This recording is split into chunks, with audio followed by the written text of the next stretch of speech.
ಸೌಹಾರ್ದ ಚಳವಳಿಯ ಮುನ್ನೋಟದ ಕುರಿತು ಸಮಕಾಲೀನ ಸಾಮಾಜಿಕ ಸಾಂಸ್ಕೃತಿಕ ವೇದಿಕೆಯ ಅಧ್ಯಕ್ಷರಾದ ಡಾಕ್ಟರ್ ಬಿಆರ್ ಮಂಜುನಾಥ್ ಮಾತನಾಡಿದ್ದಾರೆ. ಸೌಹಾರ್ದ ಕರ್ನಾಟಕ ಆಯೋಜಿಸಿದ್ದ ಸೌಹಾರ್ದತೆ ವೈವಿಧ್ಯತೆ ರಾಜ್ಯಮಟ್ಟದ ಚಿಂತನಾ ಶಿಬಿರದಲ್ಲಿ ಭಾಗವಹಿಸಿ ಮಾತನಾಡಿದರು. ನಾವು ಸಾಮಾನ್ಯವಾಗಿ ಕೋಮುವಾದದ ಬಗ್ಗೆ ಮಾತಾಡುವಾಗ ಅನೇಕ ಆತಂಕಗಳನ್ನು ಹಂಚ್ಕೋತೀವಿ. ಅದು ಒಂದು ರೀತಿ ಅನೆಕ್ಡೋಟಲ್ ಆಂಗ್ಸೈಟೀಸ್. ಅದು ಏನಂದ್ರೆ ನಮ್ಮೂರಲ್ಲಿ ಹೀಗೆ ಮಾಡಿದ್ರು, ನಮ್ಮೂರಲ್ಲಿ ಹಾಗೆ ಮಾಡಿದ್ರು. ಈ ಕಥೆಗಳಿಗೆ ಕೊನೆನೇ ಇಲ್ಲ. ಇದು ಬಹಳ ಆತಂಕಕಾರಿಯಾಗಿ ಬೆಳೀತಾ ಇದೆ. ಅದಕ್ಕೆ ಕಣ್ಣು ಮುಚ್ಕೊಳ್ಳೋದು ಅಂತಂದ್ರೆ ಅದು ಆತ್ಮಘಾತಕತನ. ಇದೊಂದು ರೀತಿ ಸೂಯಿಸೈಡಲ್ ಟೆಂಡೆನ್ಸಿ. ಯಾವ ಸಾಮಾಜಿಕ ಕಾರ್ಯಕರ್ತನಿಗೂ ವಾಸ್ತವಿಕತೆಗೆ ಕುರುಡಾಗುವಂಥ ಗುಣ ಇರಬಾರ್ದು. ನಾವು ಕಣ್ಣು ಬಿಟ್ಟು ನೋಡ್ಬೇಕೇನು ನಡೀತಿದೆ. ಆದರೆ ಅದಕ್ಕೆ ಪ್ರತಿಯಾಗಿ ಒಂದು ಮಾತನ್ನು ನಾನು ಹೇಳಕ್ಕೆ ಇಷ್ಟಪಡ್ತೀನಿ. ಅದೇನಂದ್ರೆ, ನೀವು ನಿನ್ನೆಯಿಂದ ಒಂದು ಶಬ್ದ ಕೇಳಿರಬಹುದು, ಕಮ್ಯುನಲ್ ಫ್ಯಾಸಿಸಮ್ ಅಥವಾ ಫ್ಯಾಸಿಸಮ್ ಅನ್ನೋ ಪದ. ಏನು ಈ ಫ್ಯಾಸಿಸಮ್ ಅಂದ್ರೆ? ಮೊದಲನೇದಾಗಿ ಈ ಪದ ಇಟಲಿನಲ್ಲಿ ಹುಟ್ಟಿತು. ಅದಕ್ಕೆ ಅದೇ ಕಾಲದಲ್ಲಿ ಜರ್ಮನಿನಲ್ಲಿ ನಾಜಿಯಿಸಮ್ ಅಂತ ಹುಟ್ಟಿತು. ಇದೆರಡು ಬಂದದ್ದು ಆ ದೇಶಗಳಲ್ಲಿ ಕ್ರಾಂತಿ ಆಗುವಂತ ಒಂದು ಸಂದರ್ಭ ಉತ್ಪನ್ನ ಆಗಿತ್ತು. ಕಾರ್ಮಿಕ ವರ್ಗದ ಕ್ರಾಂತಿ ಆಗತ್ತೆ ಅನ್ನೋಂಥ ಅದನ್ನ ಹಿಮ್ಮೆಟ್ಟಿಸಲಿಕ್ಕೆ ಜನಾಂಗೀಯವಾದ ಮತ್ತೆ ಬೇರೆ ಬೇರೆ ರೀತಿಯ ವರ್ಣಾಂಧತೆ, ಇಂಥ ವಿಭಜಕ ಪ್ರವೃತ್ತಿಗಳನ್ನು ಉತ್ತೇಜಿಸಿ ರಾಷ್ಟ್ರಾಂಧಾಭಿಮಾನವನ್ನು ಪ್ರಚೋದನೆ ಮಾಡಿ, ಮತ್ತೆ ಒಂದು ಮಟ್ಟಿಗೆ ಕ್ರಿಶ್ಚಿಯನ್ ಅಂಧಾಭಿಮಾನ ಮತ್ತೆ ಜೀವ ದ್ವೇಷವನ್ನ ಸೃಷ್ಟಿ ಮಾಡಿ, ನಮಗಿಂತ ಶ್ರೇಷ್ಠ ಜನಾಂಗವೇ ಇಲ್ಲ ಈ ಪ್ರಪಂಚದಲ್ಲಿ ಅನ್ನುವಂಥ ಒಂದು ಉನ್ಮಾದವನ್ನು ಸೃಷ್ಟಿ ಮಾಡಿ ಒಂದು ಕ್ರಾಂತಿ ವಿರೋಧಿಯಾದ ಪ್ರತಿಕ್ರಾಂತಿಕಾರಿ ಚಳುವಳಿ ನಡೀತು. ಅದು ಚಳುವಳಿ ಮರಿಬೇಡಿ. ಇತಿಹಾಸದಲ್ಲಿ ಒಳ್ಳೆ ಚಳುವಳಿಗಳಿದ್ದಾಗೆ ಕೆಟ್ಟ ಚಳುವಳಿಗಳು ಇರ್ತವೆ. ಕ್ರಾಂತಿ ಇದ್ದಾಗೆ ಪ್ರತಿಕ್ರಾಂತಿನೂ ಇರುತ್ತೆ. ಕ್ರಾಂತಿಯನ್ನು ದಿಕ್ಕು ತಪ್ಪಿಸ್ಲಿಕ್ಕೆ ನಡೆದಂತ ಪ್ರಕಟಣೆ. ಒಂದು ವ್ಯತ್ಯಾಸ ಭಾರತದ ಜೊತೆ ಏನು ಅಂದ್ರೆ, ನಮ್ಮಲ್ಲಿ ಕ್ರಾಂತಿಕಾರಿ ಪರಿಸ್ಥಿತಿ ಏನು ಉದ್ಭವ ಆಗಿರಲಿಲ್ಲ 2014ರಲ್ಲಿ. ಹಾಗಾಗಿ ಇಲ್ಲಿ ಫ್ಯಾಸಿಸಂ ತರೋದಕ್ಕೆ ಏನು ಪ್ರಯತ್ನ ನಡೆಯುತ್ತೆ, ಇದು ನೀವು ಒಂದು ದೃಷ್ಟಿಯಿಂದ ನೋಡಿದ್ರೆ, ಆಳುವ ವರ್ಗದ ದೃಷ್ಟಿಯಿಂದ, ಆಳುವ ವರ್ಗನೇ ಸಂಪೂರ್ಣವಾಗಿ ಫ್ಯಾಸಿಸಮ್ಗೆ ತಯಾರಿರೋದಿಲ್ಲ. It is premature. ಆದ್ರೆ ಇವರು ಆತುರದಲ್ಲಿ ಹೊರಟ್ಬಿಟ್ಟಿದ್ದಾರೆ. ಫ್ಯಾಸಿಸಂ ಬರಬೇಕಾದಾಗ ಇಡೀ ಆಳುವ ವರ್ಗ ಒಂದಾಗಿರ್ಬೇಕು, ಏಕಸ್ವಾಮ್ಯ ಬಂಡವಾಳ ಒಂದಾಗಿರ್ಬೇಕು. ನಮ್ಮ ದೇಶದಲ್ಲಿ ಯಾರು ಏಕಸ್ವಾಮ್ಯ ಬಂಡವಾಳ? ಗೌತಮ್ ಅದಾನಿ, ಧೀರುಭಾಯ್ ಅಂಬಾನಿ, ನಾರಾಯಣ ಮೂರ್ತಿನೂ ಇಟ್ಕೊಳ್ಳಿ, ಅಥವಾ ಪ್ರೇಮ್ಜಿ ಟಾಟಾ, ಮತ್ತೆ ಇನ್ನೂ ಕೆಲವರು ಇದ್ದಾರೆ ಸಣ್ಣ ಪುಟ್ಟ. ಇವರೆಲ್ಲರಲ್ಲೂ ಕೂಡ ಹಿಂದುತ್ವದ ಬಗ್ಗೆ ಒಮ್ಮತ ಇದೆ, ಅವ್ರಿಗೆಲ್ರಿಗೂ ಬೇಕನ್ಸಿದೆ ಅಂತ ನಾವೇನು ಅನ್ಕೋಬೇಕಾಗಿಲ್ಲ. ಅವರೊಳಗಡೆನೂ ಒಳ ಜಗಳಗಳಿವೆ. ಈ ಕ್ರೋನಿ ಕ್ಯಾಪಿಟಲಿಸಮ್ ಅನ್ನುವಂಥ ಪದ ಯಾಕೆ ಬಂದಿದೆ ಹೇಳಿ? ಅಂದ್ರೆ ತನ್ನ ಆಪ್ತರಿಗೆ ಸಹಾಯ ಮಾಡುವಂತ ಬಂಡವಾಳವಾದ. ಯಾರು ಆಪ್ತರು? ಇಬ್ರೇ. ನಮ್ಮ ಪ್ರಧಾನಮಂತ್ರಿಗಳ ಆಪ್ತ ಬಂಡವಾಳಗಾರರು ಇಬ್ರು. ಅವ್ರಿಗೋಸ್ಕರ ಎಲ್ಲಾ ಕಾನೂನುಗಳನ್ನ ಮುರಿದು ಎಲ್ಲ ಸರ್ಕಾರಿ ಸಂಸ್ಥೆಗಳನ್ನ, ಸಾರ್ವಜನಿಕ ಆಸ್ತಿಗಳನ್ನ ಮಾರುವಂತ ಪ್ರಯತ್ನ ನಡೀತಲ್ವಾ? ಇದ್ರ ಬಗ್ಗೆ ಎಲ್ರಿಗೂ ಬಹಳ ಒಲವಿರುತ್ತೆ ಅಂತ ನಾವ್ ಯಾಕೆ ಅನ್ಕೋಬೇಕು? ಇಲ್ಲ, ಎಲ್ರಿಗೂ ಒಲವಿಲ್ಲ. ಭಾರತದಲ್ಲಿ ಫ್ಯಾಸಿಸಮಿನ ಡೆವಲಪ್ಮೆಂಟ್ಗೆ ಬೇರೆ ಬೇರೆ ಬಂಡವಾಳಗಾರರ ವಿರೋಧ ಇರುತ್ತೆ, ಪ್ರಾದೇಶಿಕ ಬಂಡವಾಳದ ವಿರೋಧ ಇರುತ್ತೆ. ಮತ್ತೆ ಜರ್ಮನಿ ಮತ್ತೆ ಇಟಲಿನಲ್ಲಿ ಇದ್ದಾಗೆ ಇಲ್ಲಿರೋದು ಒಂದು ಜನಾಂಗ, ಒಂದು ಭಾಷೆ, ಒಂದು ಧರ್ಮ ಅಲ್ಲ. ಆದ್ರಿಂದ ಸಾಂಸ್ಕೃತಿಕವಾಗಿ, ಸಾಮಾಜಿಕವಾಗಿ, ಮತ್ತೆ ಈ ಭಾರತ ಎಲ್ಲಿನ ಬಂಡವಾಳವಾದವೇ ಆಗ್ಲಿ, ಯಾರೋ ಲೆನಿನ್ನ ಒಂದ್ಸಲಿ ಕೇಳಿದ್ರಂತೆ, ಈ ಜಗತ್ನಲ್ಲಿ ಬದಲಾಗದೆ ಇರುವಂತ ನಿಯಮ ಅಂತ ಯಾವ್ದಾದ್ರು ಇದೆಯಾ ಅಂತ. ಅದಕ್ಕೆ ಅವ್ರು ಹೇಳಿದ್ರಂತೆ, ಎಲ್ಲವೂ ಬದಲಾವಣೆಯಲ್ಲಿದೆ ಅನ್ನೋದೊಂದು ಮಾತ್ರ ಬದಲಾವಣೆ ಆಗದೆ ಇರುವಂತ ನಿಯಮ. ಎಲ್ಲವೂ ಬದಲಾಗುತ್ತಿದೆ ಅನ್ನೋದನ್ನ ಬಿಟ್ರೆ ಬದಲಾಗದ ನಿಯಮ ಯಾವುದೂ ಇಲ್ಲ. ಆದ್ರೆ ಬಂಡವಾಳವಾದಕ್ಕೆ ಸಂಬಂಧಪಟ್ಟಾಗ ಇನ್ನೊಂದು ಮಾತು ಹೇಳಿದ್ರು ಅವರು. ಅದೇನು ಅಂತಂದ್ರೆ, ಅನ್ಇವನ್ನೆಸ್ is the absolute law of capitalism. ಅನ್ಇವನ್ನೆಸ್ ಅಂದ್ರೆ ಅಸಮತೆ ಇರ್ತಕ್ಕಂಥ ಬೆಳವಣಿಗೆ. ಅಸ್ಸಾಂನಲ್ಲಿರುವಂತ ಬಂಡವಾಳದ ಬೆಳವಣಿಗೆ ಗುಜರಾತ್ನಲ್ಲಿ ಇರೋದು ಒಂದೇನಾ? ಹಾಗಾಗಿ ಗುಜರಾತಿಗಳು ಇಡೀ ದೇಶದ ಮೇಲೆ ಸವಾರಿ ಮಾಡ್ತೀವಿ ಅಂದಾಗ ಈಶಾನ್ಯ ಭಾರತದವ್ರಿಗೆ ಅದ್ರ ಬಗ್ಗೆ ತಾಳಕೆ ಇರುತ್ತಾ?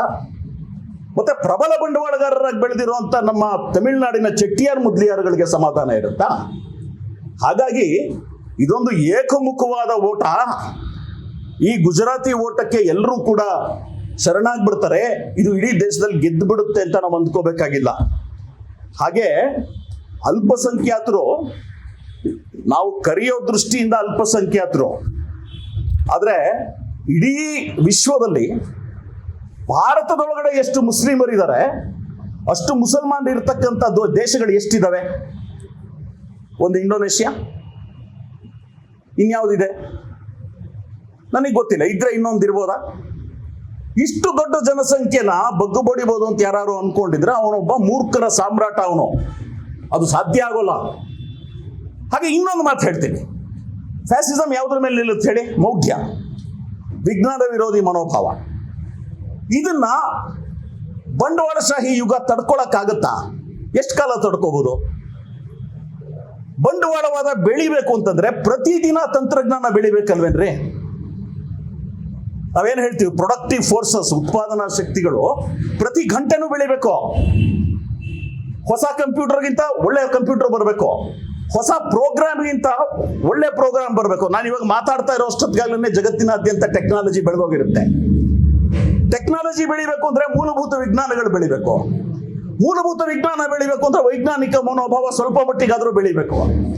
ಹೀಗಿರೋವಾಗ ಆಸ್ಟ್ರೇಲಿಯಾ ಅಂದ್ರೆ ಅಸ್ತ್ರಾಲಯ, ವೇದಗಳಲ್ಲಿ ಎಲ್ಲವುದು ಇತ್ತು, ಇಂಥ ವಾದಗಳು ಗೆಲ್ಲುತ್ತಾ? ನಾನು ಯಾಕೆ ಈ ಮಾತನ್ನು ಹೇಳ್ತೀನಿ ಅಂದ್ರೆ, ಬಹಳ ಸಲ ಈ ಅನೆಕ್ಡೋಟಲ್ ಆಂಗ್ಸೈಟಿಯನ್ನು ಹಂಚ್ಕೊಳ್ಳೋದಿದೆಯಲ್ಲ, ಇಲ್ಲಿ ಹಾಗೆ ಮಾಡ್ಬಿಟ್ರಂತೆ, ಅಲ್ಲಿ ಹೀಗೆ ಮಾಡ್ಬಿಟ್ರಂತೆ ಅಂತ ಅನ್ನೋವಾಗ ನಾವು ಎಲ್ಲೋ ಒಂದು ಕಡೆಯಲ್ಲಿ ಹತಾಶೆಗೋ, ನಿರಾಶೆಗೋ, ಭಯಕ್ಕೋ ಒಳಗಾಗ್ಬಿಡ್ತೀವಿ. ಭಯಕ್ಕೆ ಕಾರಣ ಇಲ್ಲ. ಇತಿಹಾಸದಲ್ಲಿ ಪ್ರಗತಿ ಅನ್ನೋದು ಕಾನ್ಸ್ಟೆಂಟ್, ಫ್ಯಾಸಿಸಮ್ ಅನ್ನೋದು ತಾತ್ಕಾಲಿಕ. ಆದ್ರೆ ಈ ತಾತ್ಕಾಲಿಕ ಕೂಡ ಅಪಾಯಕಾರಿ. ಅದಕ್ಕೆ ನಾವಿಲ್ಲಿ ಸಭೆ ಸೇರಿ ಅನೇಕ ವಿಷಯಗಳಿದೆ ನಮಗೆ ಕರ್ನಾಟಕದಲ್ಲಿ ಸೌಹಾರ್ದತೆ ಬಗ್ಗೆ ಮಾತಾಡಕ್ಕೆ. ನೋಡಿ, ನಾವು ಚಿಕ್ಕವರಿದ್ದಾಗ ಟಿಪ್ಪು ಬಗ್ಗೆ ಒಂದು ಕೆಟ್ಟ ಮಾತು ಕೇಳಿರಲಿಲ್ಲ. ನಮ್ಗೆಲ್ರಿಗೂ ಅಭಿಮಾನ. ನನಗೆ ಬಹಳ ಜನ ಮೇಲ್ಜಾತಿಯ ಜನ ನಂಜನಗೂಡು, ಮೈಸೂರು, ಮಂಡ್ಯದವ್ರು ಗೊತ್ತು, ಒಂದೇ ಒಂದು ಮಾತು ಟಿಪ್ಪು ವಿರುದ್ಧ ಕೇಳಿರಲಿಲ್ಲ. ಆದ್ರೆ ಇವತ್ತದು ವಿಷಮಯ. ಯಾವತ್ತು ಬಹುಮನಿ ಸುಲ್ತಾನ್ರು ಹಾಗಾಗ್ಬಿಡ್ತಾರೋ ಅಂತ ನನಗೆ ಭಯ ಆಗ್ತಾ ಇದೆ. ಯಾವ ಕ್ಷಣದಲ್ಲಿ ಬೇಕಿರೋ ಆಗ್ಬೋದು. ಆದ್ರೆ ನಮ್ಮ ಕರ್ನಾಟಕದ ಅತಿ ದೊಡ್ಡ ಆಸ್ತಿ ಅಂತಂದ್ರೆ ಬಹುಮನಿ ಪರಂಪರೆ. ನಾವೇನ್ ಮಾಡಿದ್ವಿ, ನಮ್ಮ ನವೋದಯ ಸಾಹಿತಿಗಳ ಕಾಲದಿಂದನೂ ಕರ್ನಾಟಕದ ಪರಂಪರೆ ಅಂದ್ರೆ ವಿಜಯನಗರದ ಪರಂಪರೆ, ವಿಜಯನಗರದ ಪರಂಪರೆ ಅಂದ್ರೆ ಹಿಂದೂ ಸಾಮ್ರಾಜ್ಯದ ಪರಂಪರೆ ಅಂತ ಮಾಡಿ ಬಹಳ ದೊಡ್ಡ ತಪ್ಪು ಮಾಡಿದ್ವಿ. ವಿಜಯನಗರದ ಒಳ್ಳೆ ಅಂಶಗಳನ್ನ ನಾವು ಹೇಳೋಣ, ಆದ್ರೆ ಅದು ಹಿಂದೂ ಪರಂಪರೆಯ ಸಂಕೇತ ಅಂತ ಬಿಂಬಿಸ್ಬಿಟ್ಟು ಕೋಮುವಾದನ ನಾವು ಮಾಡೋದಕ್ಕೆ ಬಿಡಬಾರ್ದಲ್ವಾ? ಬಹುಮನಿ ಸುಲ್ತಾನರಿಗೆ ಎಂತ ಪರಂಪರೆ ಇದೆ.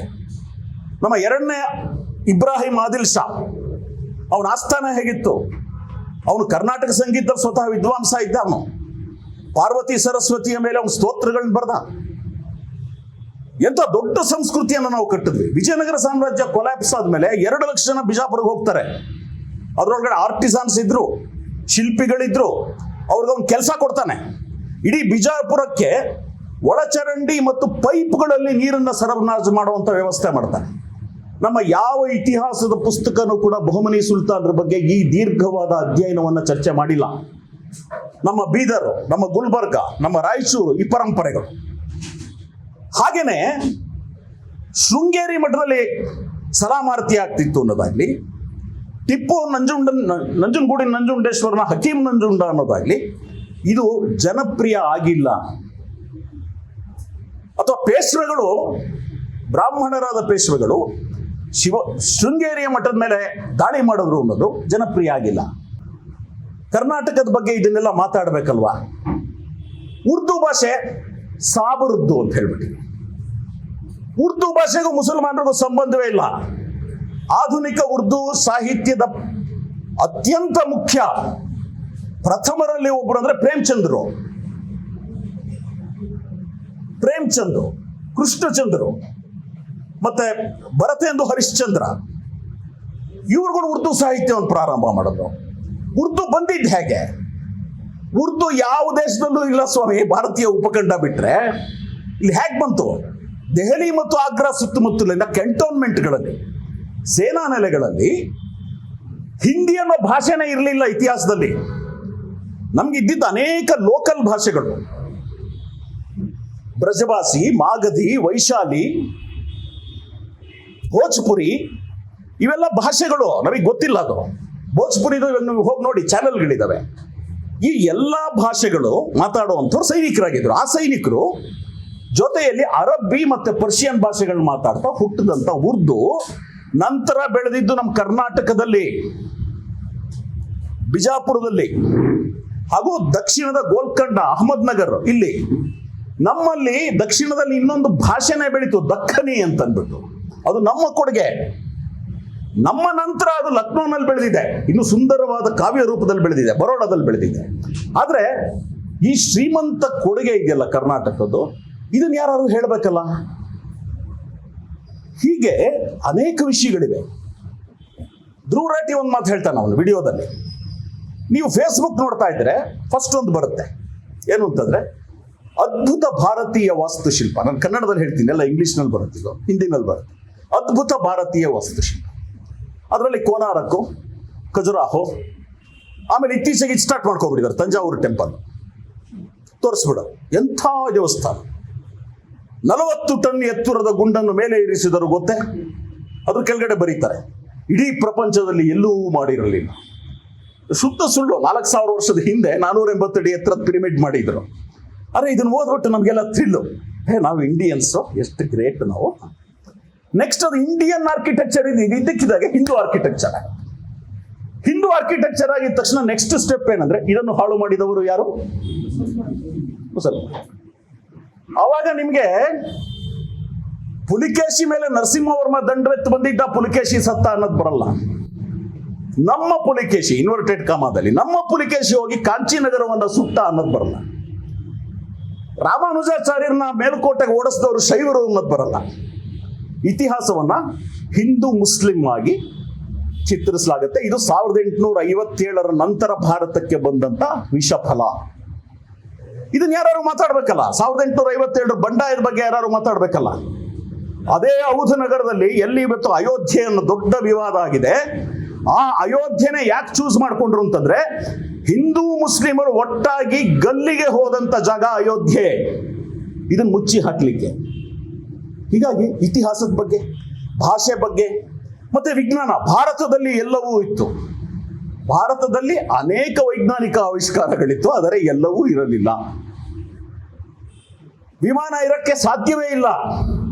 ವಿಮಾನ ಬರಬೇಕು ಅಂದ್ರೆ ಒಂದು ಇಂಟರ್ನಲ್ ಕಂಬಸ್ಟನ್ ಎಂಜಿನ್ ಬರಬೇಕು, ಒಂದು ಅಲ್ಯೂಮಿನಿಯಂ ಅಂತ ಮೆಟಲ್ ಬರಬೇಕು, ನ್ಯೂಟನ್ ನನ್ನ ಚಲನೆ ನಿಯಮಗಳ ಬಗ್ಗೆ ಸಾಮಾನ್ಯ ತಿಳುವಳಿಕೆ ಇರಬೇಕು. ಇಲ್ದಿರ ಏರೋಪ್ಲೇನ್ ಬಿಡುತ್ತೇನ್ರಿ. ವಿಜ್ಞಾನ ಯಾವತ್ತೂ ಕೂಡ ಅನೇಕ ಶಾಖೆಗಳ ಬೆಳವಣಿಗೆಯೊಂದಿಗೆ ವಿಜ್ಞಾನ ಮತ್ತು ತಂತ್ರಜ್ಞಾನ ಬೆಳೆಯುತ್ತೆ ಹೊರತು ಯಾವುದೋ ಋಷಿ ಮುನಿ ತಲೆಯಿಂದ ಪುಷ್ಪಕ ವಿಮಾನ ಬರೋದಿಲ್ಲ. ಪುಷ್ಪಕ ವಿಮಾನ ತ್ರೇತಾಯುಗದಲ್ಲಿ ಸಾಧ್ಯವೇ ಅಂತ ಯಾಕೆ ಒಂದು ವಿಡಿಯೋ ಮಾಡಬಾರ್ದು ನಾವು? ಯಾಕೆ ಇಂಥ ಚರ್ಚೆನ ನಾವು ವಿದ್ಯಾರ್ಥಿಗಳ ಮಧ್ಯೆ ಇಟ್ಕೊಳ್ಬಾರ್ದು?